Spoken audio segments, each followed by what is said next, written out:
I'm here with LFA lightweight Adam Livingston ahead of his LFA 211 fight. On the main card, he's currently 5-0, coming off a few good finishes, four finishes as a pro. So, how's it going so far? You just said you're coming back from training.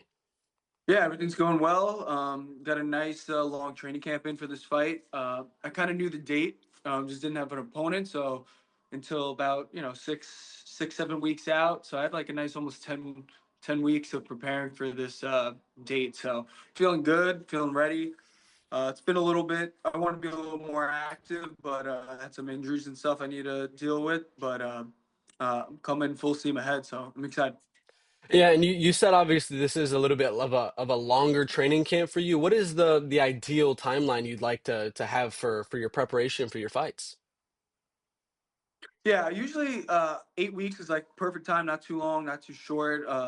But most of the time, I usually only get like 6 weeks. It's been hard to find opponents. Yeah. So a lot of times, if I do, it's like shorter notice to get someone finally. But this time, I was like, you know what? I'm sure I'm going to find someone. Let me just stay ready, especially at this point in my career. It's just getting tougher and tougher fights. So the better shape I could be in, the better chances I have of winning. So.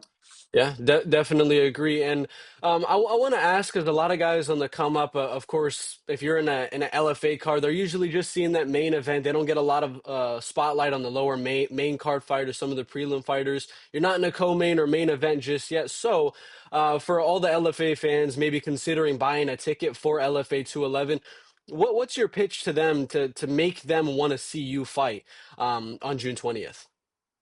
Yeah, if you want to see some violence, want to see someone going for the kill the whole time, that's what I do. I like to get in people's faces, throw some hands. You're not going to see me crotch sniffing and stuff. Yeah. I know my opponent's going to be wanting to do that. That's all he does. But that's been most of my opponent's game plans, and it hasn't worked out for them yet. So Yeah. I'm well prepared for that. I train grappling more than I do striking. Um, just staying prepared for that always because I know that's what their game plan is. But yeah, I'm just coming. I'm coming for a finish every time. That's why I have four finishes out of my 5 wins. Um, and yeah, and if you want to see a guy that's going to be a future UFC champ one day, and say you could say you saw him before he's in the UFC, tell your friends about it. You should come and watch me fight. For sure, man. And I wanted to ask about the past few cancellations. You got a great win in your last performance, but before that, I mean, of course, it's the regional scene. A lot of fighters pull out. There's probably fights that aren't even on there that have been canceled because they just Oh get yeah. signed and canceled and things like that. So how do you kind of deal with that? Because you're putting in the work, you're training, you're getting ready for an opponent, and time after time, it just keeps going that way. Man, it's more. It's a big just mental battle more than anything. It's like you're just getting teased, and you train your training camps around certain styles. So a lot of times, maybe I'm doing more striking now. I have to do more grappling, switch it up, and it's annoying. But I accept it. It's just part of the game, especially at this point in my career, where not everyone that you'll be fighting right now is UFC caliber or as professional as I am. So you just got to deal with it for now. Weed out all the bums that talk a big game but won't back it up. Yeah. And just deal with it until you get to the UFC where most people are more professional, more reliable. Don't be wrong, shit happens. Get injured, blah blah blah. But I always say you're never gonna go into a fight 100%. So if you could fight do with the injury and it's not gonna make you lose 100%, you gotta fight, man. Yeah. Like, or if you're gonna just pull out for every little thing, you're just never gonna fight. So Yeah. you gotta deal with it. And I always like to say my if you're a little injured, this and that, adrenaline is a hell of a drug. You can basically fight through anything once you're going into a fight. And I was like, all right, I didn't feel one thing during the whole fight. So it's there's no excuse. Yeah, my last fight, I broke my hand on like the first punch that I threw, and I didn't even know it until like hours after. I'm like, it's starting to throb, so that adrenaline really gets into you while you're Oh fighting. yeah. Yeah, it's my drug of choice for sure. Yeah, it's the only legal drug we can use as fighters. So, um, Yeah. I want to ask your perspective. Of course, the amateur scene is made to just fight as often as you can and gain experience and things like that. Of course, when you lose as an amateur, it doesn't really matter as much because again, you're just doing it for the experience. As a pro, you're undefeated. You had some losses as an amateur. So, what did you learn from those fights to make you better before you became a pro? Yeah, so you're 100% right. It's about being super active. I had I think it was six amateur fights in a little less than a year and a half. So I stayed super active. I Yeah, fought through injuries. I was 6-2 as an amateur. My only two losses were one of them. It was I started super young too. So one of the guys I fought, I think he's like 7-0 now, yeah, world champion black belt. I dropped him in the first 30 seconds. I got crazy. I went to just go finish him, even though I knew, don't go to the ground with this guy. My grappling wasn't good yet. He was able to get a submission quick. Didn't know my grappling, but that was more uh, just no experience yet, and I just knew that wasn't anything too much to worry about. Then I went on a nice winning streak after that, and then my last amateur fight, I fought a really good uh, a striker slash grappler too, and he was taller than me. I've never fought someone taller than me in my weight class because I'm yeah. 6'2" at 155, so pretty hard to find someone taller than me. He was about an inch and a half taller than me, and we went to split decision. I thought I got the better of him, but the judges saw it another way. I lost by a very, very, very close, tough fight. But that's all I needed to know. I was ready to go pro. We went through a nice war, um, and yeah, just experience, keep fighting, and just getting the nerves out. And just my biggest thing was just waiting till I was just a little bit older to go pro, because I was so young. I'm 20. I'm only 23 now. I'm 5-0, so I wanted to just make sure. The reason I wasn't gonna lose was just because I wasn't, got my man strength yet, the size, but because that stuff does matter. Um, so just wanted to make sure I was physically ready to beat anyone. And then that's when I felt like I was able to go pro. Yeah, and obviously you did it at the right time because you're on a great streak at the moment. And out of those 5 wins, of course, you've been breezing past a few of them. But can you name one of Yeah. them as your toughest fight and one that really tested you as a pro?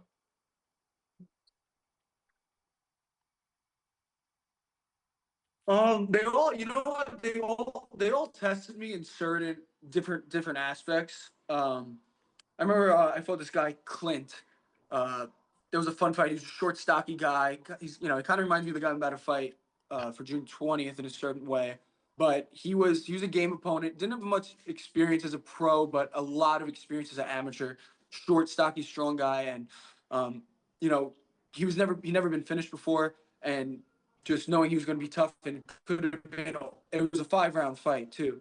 So it could have been a whole 5 rounds. So having that in my mind, knowing, okay, I could go a whole 5 rounds, but then no, then finishing him in the second, proved a lot to me. Like, okay, I could finish any of these guys. Doesn't matter how tough they are. They call me the atom bomb for a reason. I'm pretty explosive and punch really fucking hard. That and the one time I went to decision, this guy just had a fucking stone for a head. He wasn't the most skilled fighter, but he was just super tough. And when he did throw, you felt he threw with bad intention. So being able to change my game plan on the fly to, all right, let me not just swing with this guy and be dumb. Let me use my range and just pick him apart the whole fight. And my cardio was, I could have went another 2 rounds after that. Um, everything had their own little challenge.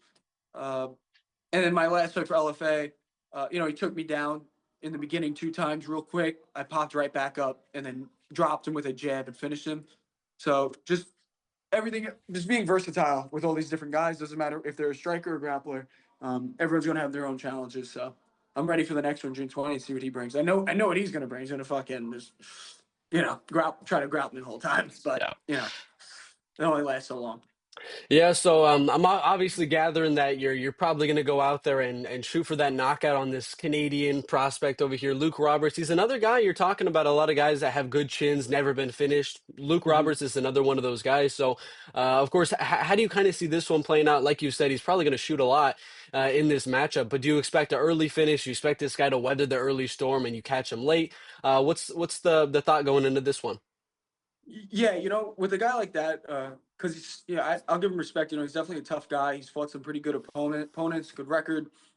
Um, my mindset going into it is, I'm ready for anything. I'm not gonna be shocked if I knock him out with my first punch. I've done that before where I'm like, oh, I shouldn't be. I want to expect spectacular.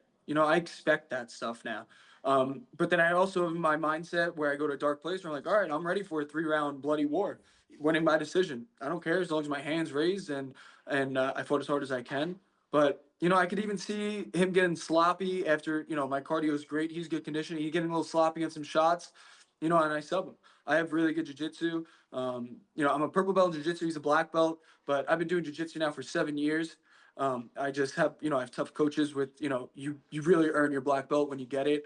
I'm an MMA fighter. Yeah, people call me striker and this, but I'm great everywhere. So honestly, anything. I'm just as long as I win, and that's what's gonna happen. But I'm always going for the knockout. That's it. Always going Yeah. for the knockout.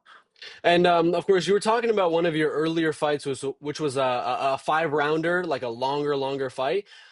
Is that the goal to get at least one 5 rounder before you eventually shoot for a shot at maybe like a contender series or a UFC short notice opportunity? Are you trying to get one of those 5 round fights on the regional scene?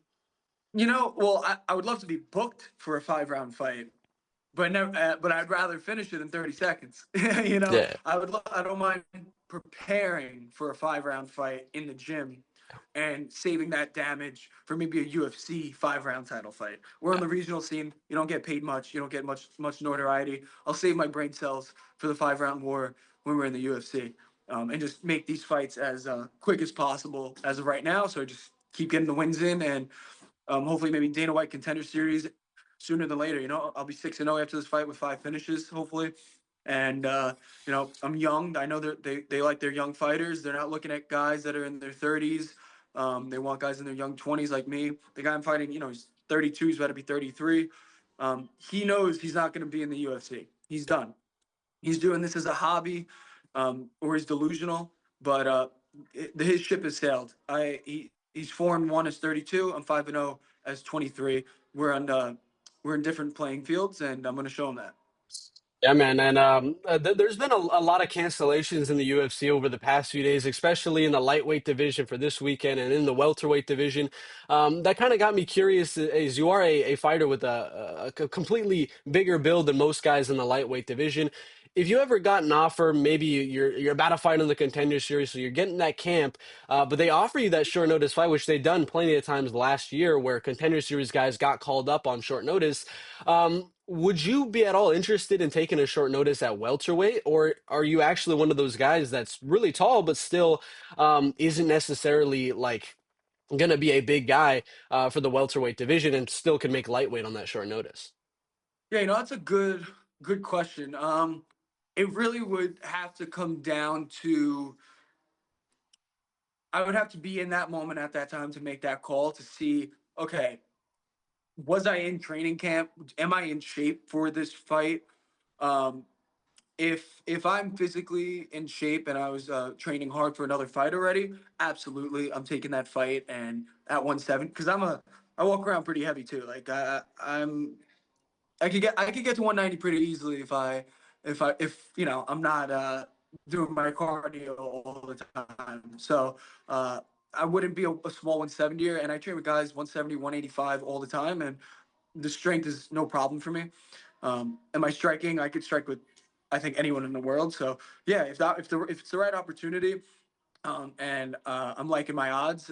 I'm going for it. You got to shoot for the stars and then you land on the moon, if anything. So definitely, as long as I get my feet in the UFC canvas one day and then show Dana White and them who I am, I'll definitely take that opportunity. Especially if it's at MSG, maybe November. Hopefully, I'm 6 or 7-0 by then. Give me a call. Yeah, man. And of course, you are one of the younger guys on the regional scene that's already built up quite a resume.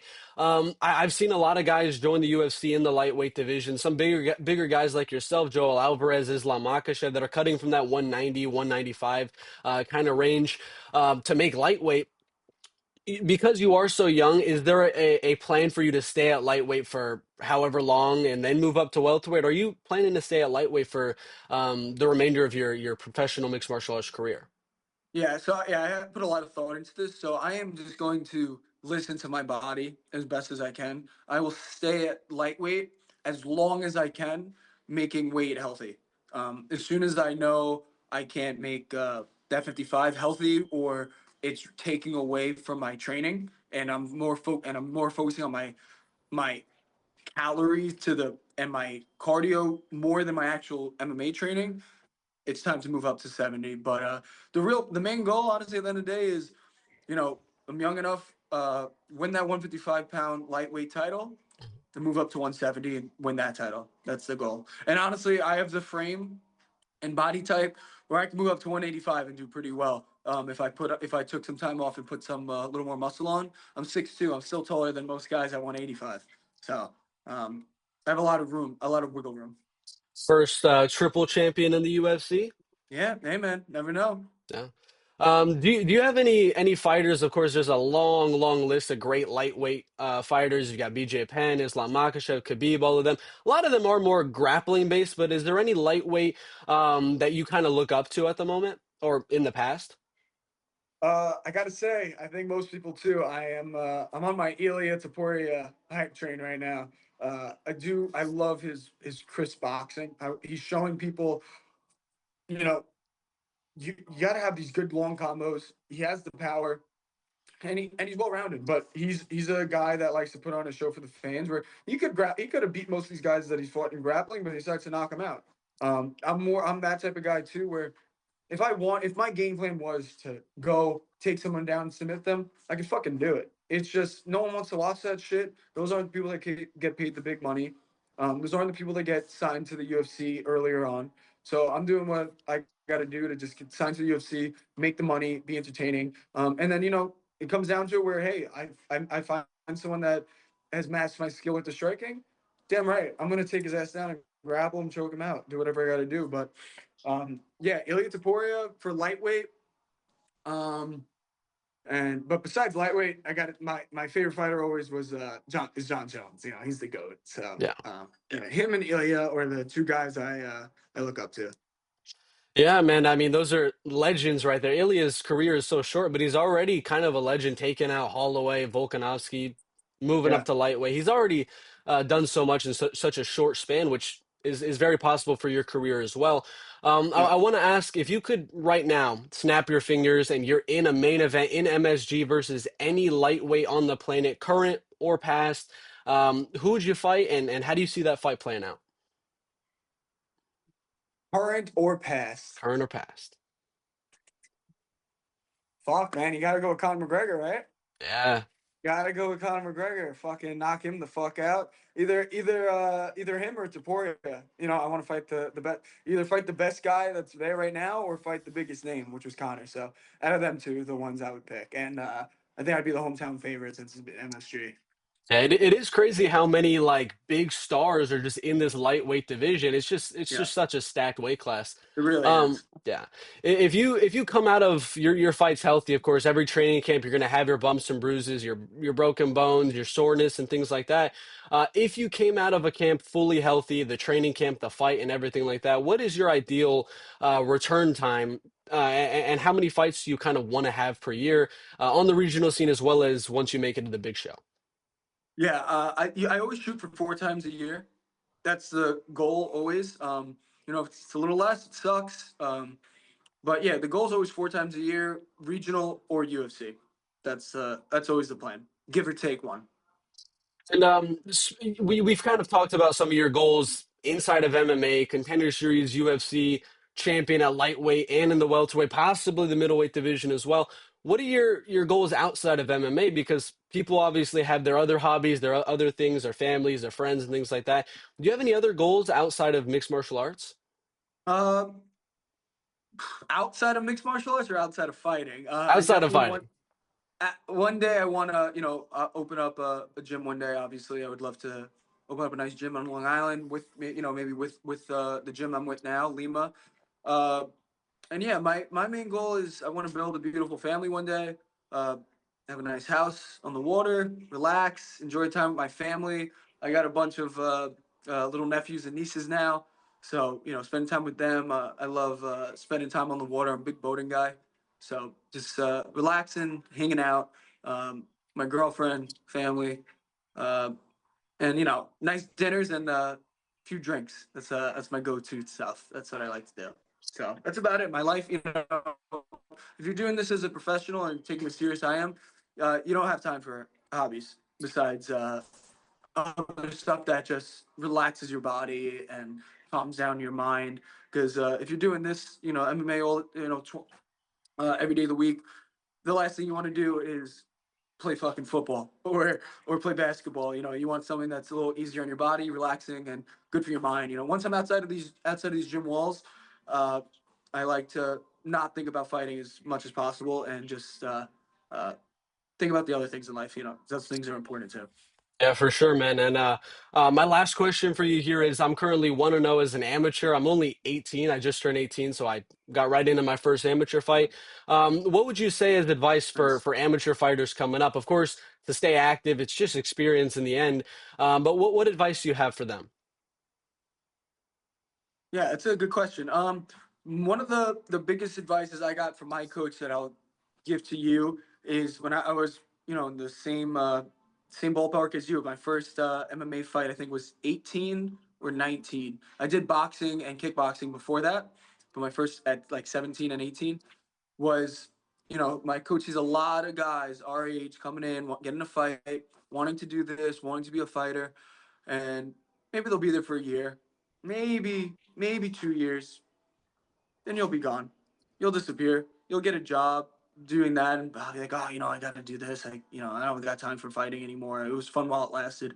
And my biggest thing is staying consistent through the ups and downs, and just being in the gym, because it's a long career. So it takes a while, but it comes up quick, and you're putting money in the bank every day. You're at the gym from a young age, and just pushing yourself and being being fucking mean when you need to be mean. That's my best advice. I'm a nice guy. I have a lot of friends. I'm a good person, whatever. But when I'm in the gym and or in sparring against some other people, and you got to know when to fuck someone up, because if you're gonna fuck someone up in a fight, guess what? You got to practice fucking someone up in training. You can't just go light and, oh, he's my teammate, don't want to hurt him, blah, blah, blah. Yeah, take care of, you rock them. Don't try to put them out cold, maybe rock the body or something. But you got to learn, you got to practice being mean, and going for the kill sometimes, because it's different in the cage versus sparring. So you got to try to replicate that as best you can. That would be my advice. And also, don't be whenever you have time out. Say you have training. Say you train twice a day, 2 hours in the morning, 2 hours at night. Get out of the gym. Go do something else. Get your mind off fighting. Go to the diner. Go take a walk. Go get a coffee. And reset your brain, and then get back to the gym and feeling fresh. Some of these guys, some people, they'll be at the gym for 10 hours, like from morning to night, and just like relax, and like, no, go do something, get out of the gym, then come back. And when you do, and this is the way I train. I'd rather train less in the day, but when you are training, you're going 100%. I'd rather do 2 classes a day at 100% than 4 classes a day half-assing it. So that would be my advice. Thank you, bro. That's a lot to definitely think on. I'm gonna rewatch it and take it Yeah, all in, brother. And thank you so much. My fight's a week after yours, so hopefully you get the win and I do as well. Can't wait we for it, my will get man. the winner. We We will will. get the We will. Let's go. Yes. Thanks for your time, brother. Hey, man, thanks for having me. Appreciate it.